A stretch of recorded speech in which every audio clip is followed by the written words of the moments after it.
And kanina, at the end of the first half, 4 ang lamang nitong LPU Pirates. But Ochavo decides to pull off, misses. And there will be a foul on Oftana. Tinanggal ni Oftana yung position ng player from LPU. There will be a substitution here. Kita natin si EAC, tinataas ang pressure ngayon sa mga point or guards ng LPU. Backwood now in the game. Another steal by EAC. Tatakbo na itong si Bagay. Bagay can't get the basket. Here's a counter run. Guadagna from the corner. No! Offensive rebound. No! Up and down basketball game. Magpahinga muna tayo, coach. Magpahinga natin ito si Yen Suban. Yan. For fans of EAC, your team is going into the next quarters with a winner's mindset. Ika nga ni team captain King Ortiza, na-excite silang makita ang magiging outcome ng kanilang hard work and perseverance all season. He adds that he has been improving on composure and maturity all season. That's for his generals. He also adds that his team has been working hard so that they would be on their favor at an arm's reach away from having the best finish since entering the NC. Kangani team captain Greg Cunanan. The Pirates have been working on defense and boxing out their opponents all season. So let's see how they use this to their advantage to neutralize the scoring machines of the Generals. That's all from me. Now back to you, Nico and Coach Ralph. Thank you so much, Yen. Coach, ganun ka-importante ang laban na to para sa EAC Generals. They haven't been in the playoffs, in the Final Four, ever. And this is their best chance na makapasok. Nakausap ko si Coach Joseph Gion kanina, dalawa yung gusto nilang mangyari sa season na to. Una, matalo ang San Beda, nagawa na nila last time. And then, ito, pumasok sa playoffs as a Final Four, a big chance for the EAC Generals. They're in the right track, no? So talaga malaki yung chance nila. Dapat hindi na nila pakawalan talaga. So whatever it takes, kung ano yung discipline na tinuro sa kanila ng mga coaches, talagang kailangan sundin nila ngayon. Tingnan naman natin kung papayag itong LPU Pirates dyan sa balak na history ng EAC Generals. I doubt mahayaan nilang mangyari yan. For sure, pahihirapan sila ng LPU. And here's another fast break from LPU. As Villegas scores another. Halos kapantay niya na yung kapantay na ng ring yung kamay niya. Pang-5 puntos na nitong si Renz Villegas. Ang layup na yun. Lucero has the ball. Attacks the defense of Barba. Gives it to the corner. Dromal. In the middle. No! Another good stop. Mula rito sa mga naka-gray. Ganda sana ng intention ni EAC. They're sharing the ball. Yung finish na lang ang kulang eh. Speaking of stop, EAC naman na nakakuha ron.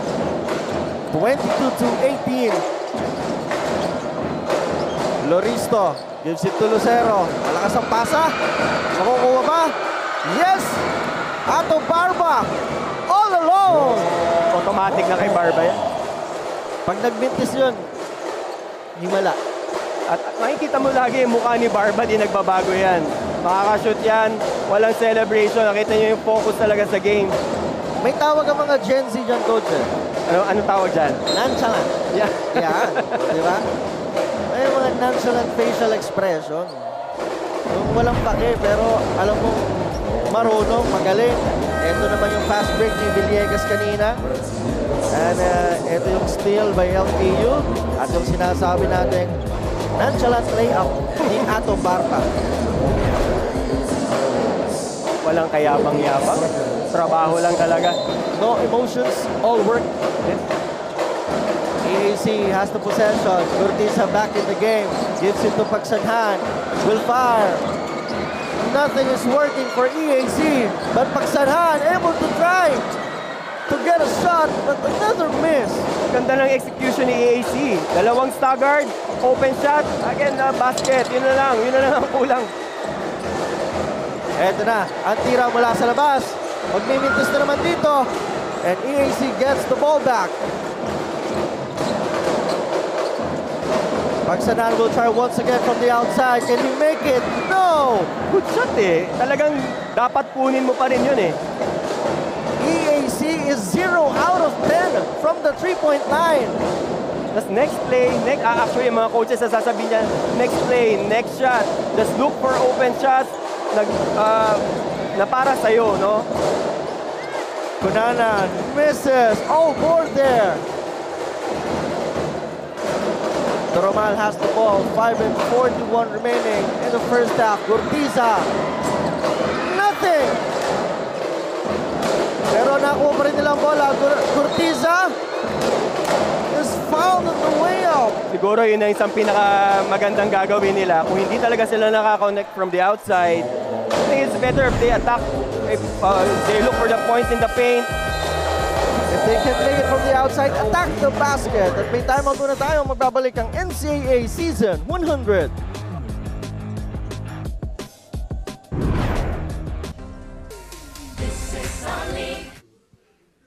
Ang unang pumapasok sa isipan pag NCAA ang napag-uusapan ay basketball. Pero kahit sa ibang larangan ng palakasan, lalaban pa rin ang NCAA. Tignan nyo ang tubong mapuwa na si Chess Grandmaster Eugene Torre na isa na ang Hall of Famer. Ang taga-College of St. Benilde na Season 92 Men's Volleyball Champion at MVP na si John Vic de Guzman na nakapagkamit ng silver medal sa SEA Games. Kanina, Smile Cam, ay Cutie Cam, yan naman, Tropa Cam. Sama-samang tropa, manood ng NCAA Season 100. Eh, baka mas malaki ang chance na manalo for both teams kapag may tropang nag-cheer. At buong-buo yung tropa pagka nanonood. Alam mo yan, grupo-grupo. Ang lungkot naman siguro kung mag-isa ka lang. No? Pero may mga ganun din naman eh. Yung spirit, yung school spirit nandun naman eh. So okay pa rin kahit na mag-isa ka. Pero iba rin ang effect ni tropa. Ang tanong dyan, maaga-aga pa, alas 11 pa lang. Pagkatapos ba ng game, papasok pa sila. Dapat. Kung may pasok ka. As Gurtiza, missing. Free throws, open threes. Nothing is working sa field, sa line. A good thing, 6 points lang ang lamang ni LPU. Ang maganda nangyayari for EAC Generals ay yung kanilang mga atake. 7 out of 15 sa 2 points. As LPU will swing into the corner. Mises, itong si Daileg. Another stop from the Generals. Gurtiza. Yan ang magandang gagawin nila. Basket! They need to attack. They need to shoot the gap. Kung may nag-collapse, extra pass. If you have an open lane, take advantage of it. King Gurtiza focusing on what's working for them, and that's attacking the basket. Ganda mo gumalaw ni King Gurtiza eh. Very shifty. Alam mong malakas yung katawan. Yep. He can absorb the contact. And he can finish doon sa mga traffic. And right now, EAC is a free throw line. 50%, 5 out of 10. Tignan natin if mapapataas siya ni Gurtiza. He completes that and one. Dalawa na lang ang inahabol ng Generals halfway through the second quarter. Yun ang nakakatakot doon. Sa sama ng 3-point field goal percentage nila, ang lamang lang ng LPU is 2 points. Yep. They could have been up for more. As Villegas crosses the defender and pulls off. Yeah, ang ganda. Ang ganda gumalaw ni Villegas. Very shifty. Gurtiza has the ball. Decides to drive and turnover for King Gurtiza. And let's see this once again. Crossover, pull up. The ankle breaker from Renz Villegas. What a smooth move from Villegas. Sarap panoorin ni Villegas eh. Every time na umaatake siya, alam mo merong mangyayari. It's either the defense will collapse, he can dish it off, and he can finish, pull up or lay up. Villegas once again with the ball against the defense of Loristo. Great block there from Loristo. Villegas pulls up from 3. No! Bromal has the And he will be fouled. Great anticipation and great defense from Loristo. Ganda ng one-on-one defense ni Loristo. Even kita naman natin how shifty Villegas is. Pero yung pull-up, inabot.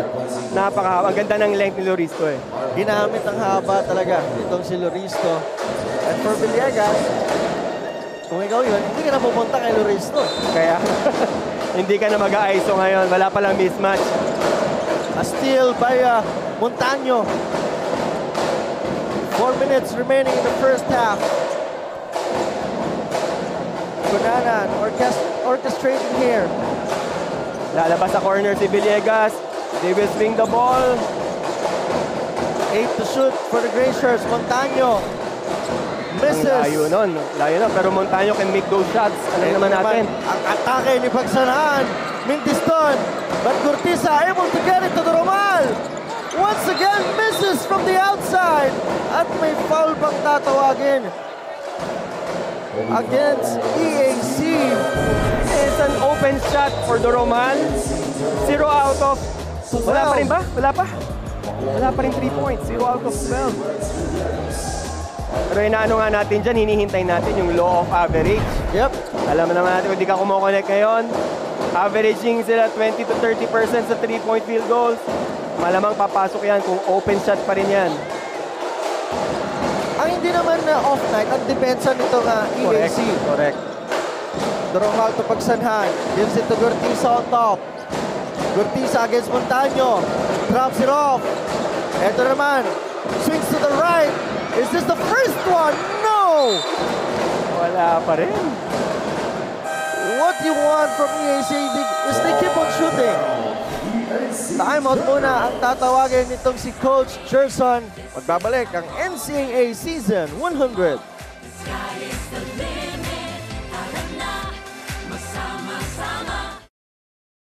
Nabuo ang samahan ng NCAA at GMA noong 2020 sa kasagsagan ng COVID-19 pandemic kung kailan pinagbawal lahat ng face-to-face events. Ngunit kung ang ibang mga liga ay nagkansela ng kanilang mga season, itinuloy pa rin ang NCAA Season 96 Rise Up Stronger.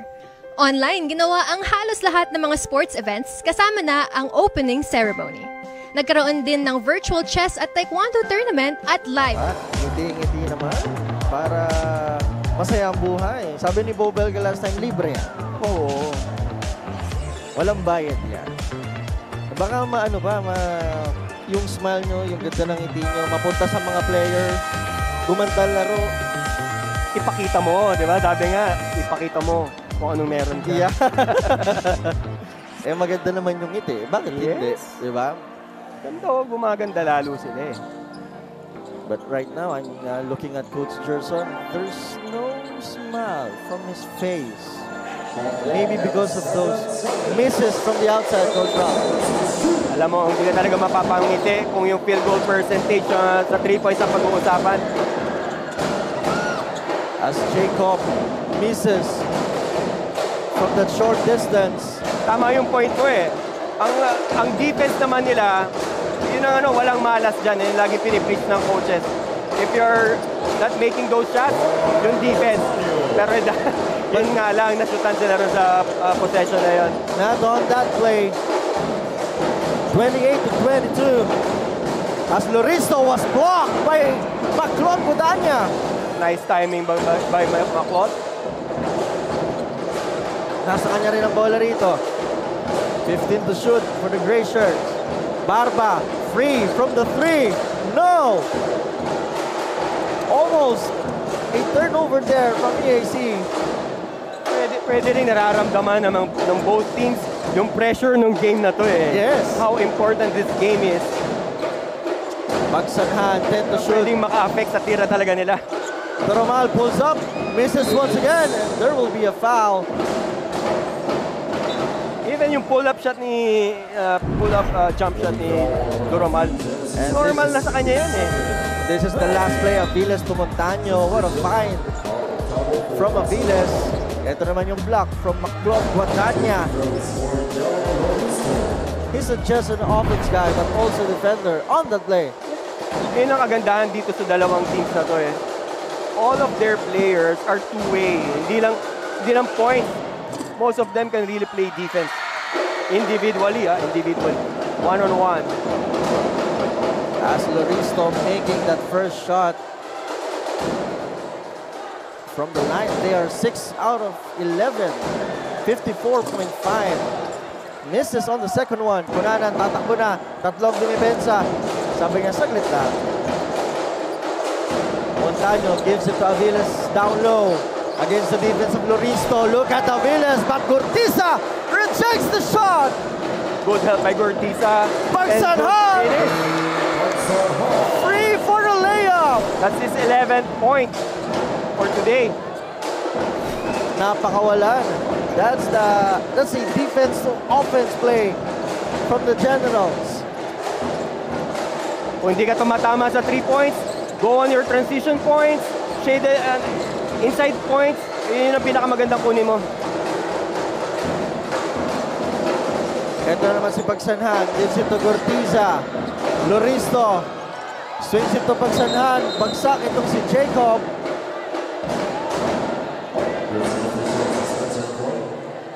Ang challenge ngayon, lalo na sa EAC, is wag malagay sa ulo yung mga missed open shots nila.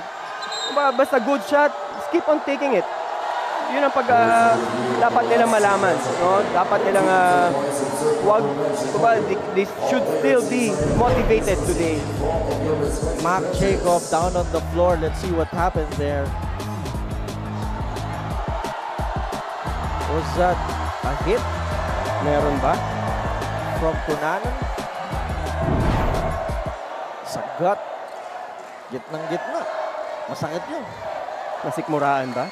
Sana may closer sana, no? And you hear the crowd chanting. Di ko na marinig kung sino ang for EAC and for LPU as we see our referee. They're reviewing the last play. No? Tingnan nga natin kung meron talagang tumama. Here's the play right there. Sino ba nakatama? Aviles. That's Aviles. Medyo Boxing out. Trying to box out. ganun ba kalakas yung ni Aviles? And here's the call. The ball will... It's a flap. It's a flap. It's a flap. No? Reviewed. Warning on number 16, Kyle Holt for faking the foul. Actually, those flaps can really affect pagdating sa end game. No, another flap will be a technical foul. No, pwede ka pa nga ma-thrown out dyan dahil lang sa flap mo eh. No, kung makakuha kayo ng second technical because of that. Check that, coach. It's Jacob. Jacob. I've been calling him Jacob. Jacob. Sorry, Mac.